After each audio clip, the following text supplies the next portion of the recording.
যদি মুক্তিযোদ্ধারা দেশটা স্বাধীন না করত, ঠিক আছে, তাহলে তো আজকে তাদের এই পদমর্যাদা কোনোভাবে আসতো না।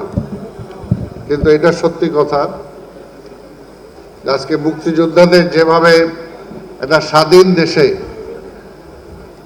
মূল্যায়ন হওয়া উচিত, দীর্ঘদিন ধরে মুক্তিযোদ্ধারা অবহেলিত, বিভিন্ন পর্যায়ে অবহেলিত। রাষ্ট্রের সর্বোচ্চ সম্মান, খাতা কলমের অধিকারী হইল মুক্তিযোদ্ধারা, কিন্তু বাস্তবে তার কিছু অংশও কিন্তু মুক্তিযোদ্ধারা পান না। একটা জাতির এটা কোনোভাবে সৌভাগ্যের বিষয় নয়, এটা দুর্ভাগ্যের বিষয়। আজকে এখানে অনেকে আলোচনা করেছেন, যেটা আমরাও মনে করি যে আমরা যারা মুক্তিযোদ্ধা 8-10 বছর পরে প্রকৃত মুক্তিযোদ্ধা খুঁজে পাওয়া খুব কষ্ট হবে। কিন্তু প্রকৃত মুক্তিযোদ্ধাদের যে মূল্যায়নটা দরকার সর্বক্ষেত্রে, সেই মূল্যায়নটা আজকে সেই অর্থে কিন্তু নাই। তবে আমরা বিশ্বাস করি মুক্তিযোদ্ধাদের মূল্যায়ন হয়েছিল, মুক্তিযুদ্ধের যে স্বপ্ন, সেই স্বপ্ন বাস্তবায়ন করার চেষ্টা করেছিল শহীদ রাষ্ট্রপতি জিয়া রহমান। তার পথ ধরে সাবেক প্রধানমন্ত্রী বেগম খালেদা জিয়া মুক্তিযোদ্ধা মন্ত্রণালয় করেছিলেন মুক্তিযোদ্ধাকে মূল্যায়ন করার জন্য। আজকে এখানে মুক্তিযোদ্ধা বিষয়ক মন্ত্রী আছেন, ওনার মাধ্যমে বলবো যে আজকে শহীদ রাষ্ট্রপতি জিয়া রহমানের এবং খালেদা জিয়ার সুযোগ্য সন্তান বাংলাদেশের আজকে প্রধানমন্ত্রী মাননীয় তারেক রহমান।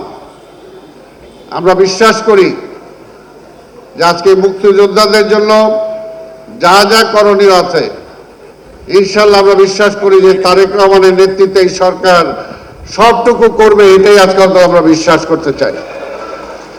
মাননীয় মন্ত্রী, আপনি নিশ্চয়ই আজকে মুক্তিযোদ্ধাদের কথা, তাদের আবেগ, তাদের অনুভূতি আপনি মাননীয় প্রধানমন্ত্রীর কাছে তুলে ধরবেন। মুক্তিযোদ্ধারা কি চায়? একটা সম্মান চায়,